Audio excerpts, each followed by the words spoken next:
কায়েম করতে হয়।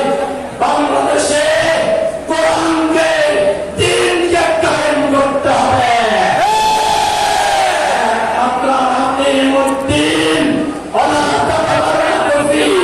এর ভিত্তিতে 18 কোটি মানুষ আমরা যদি ঐক্যবদ্ধ হতে পারি, বাংলাদেশের উপর আর কেউ দাদাগিরি করতে পারবে না।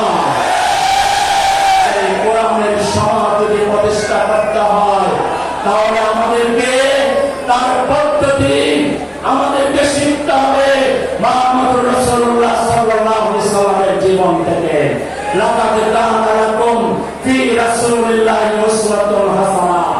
আল্লাহ রাসূল যদি নির্দিষ্ট একটা জাতিকে কোরআন দিয়ে তার জীবন চরিত্র দিয়ে সংশোধন করতে পারেন, তাহলে যে দেশের 90% উপরে মানুষ মুসলমান, যে দেশের মানুষ ফজরের আযান শুনে ঘুম থেকে উঠে চা নাস্তাকে তারা হাল চাষ করতে যায়, তারা ব্যবসা বাণিজ্য করতে যায়, আবার এশার আযান শুনে নামাজ পড়ে তার ঘুমাতে যায়, যে দেশের মানুষ আল্লাহকে বিশ্বাস করে আল্লাহর বিরুদ্ধে কেউ কটূক্তি করলে গোটা জাতি চলে উঠে, যে জাতি রাসূলকে নেতা মানে, যে বাংলাদেশের রাজধানীকে বলা হয় মসজিদের শহর, মসজিদের নগরী, সেই বাংলাদেশকে গঠন করার জন্য আমাদের 20 দফা 30 দফা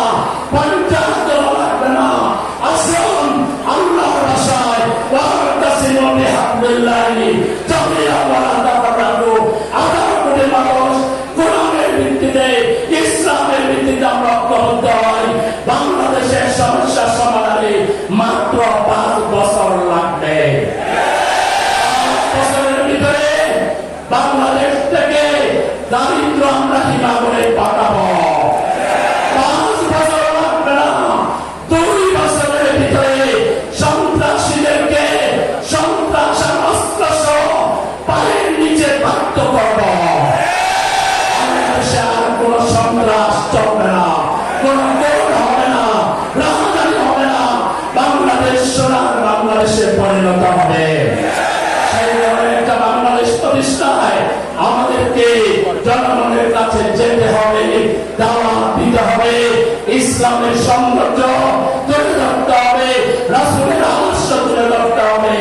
আজকের শ্রোতা মণ্ডলীকে জিজ্ঞাসা করতে চাই, বাংলাদেশকে আধুনিক কল্যাণ রাষ্ট্রে পরিণত করার জন্য ইসলামের ভিত্তিতে শিক্ষা ব্যবস্থা, সংস্কৃতি, রাজনীতি, অর্থনীতি, তামাদ্দুনিক সব দিককে তৈরি করার জন্য আমাদেরকে যদি আরো পরিশ্রম করতে হয়, আরো ত্যাগ স্বীকার করতে হয়, প্রয়োজনে বাংলাদেশের স্বাধীনতা রক্ষার জন্য, ইসলাম রক্ষার জন্য আমাদেরকে যদি জীবন দিতে হয়, আপনারা কি রাজি আছেন?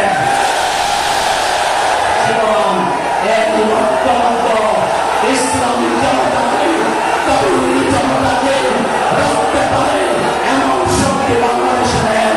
নাসরুন মিনাল্লাহ, অবদানকারী আমাদের বিজয় এসেছে, চূড়ান্ত বিজয়ের যাত্রা আজকে থেকে শুরু হলো। ইনশাআল্লাহ এই বাংলা 57,000 বর্গ কিলোমিটার মাটিতে কোরআনের পতাকা পথ পথ করে উঠবে ইনশাআল্লাহ। সেই দিনের জন্য ধৈর্য ধারণ করবো, মিলেমিশে চলবো, বাংলার আমার জনগণকে আমরা ভালোবাসবো, তাদের কল্যাণে কাজ করবো। আল্লাহ আমাদেরকে সেই তৌফিক দান করুন।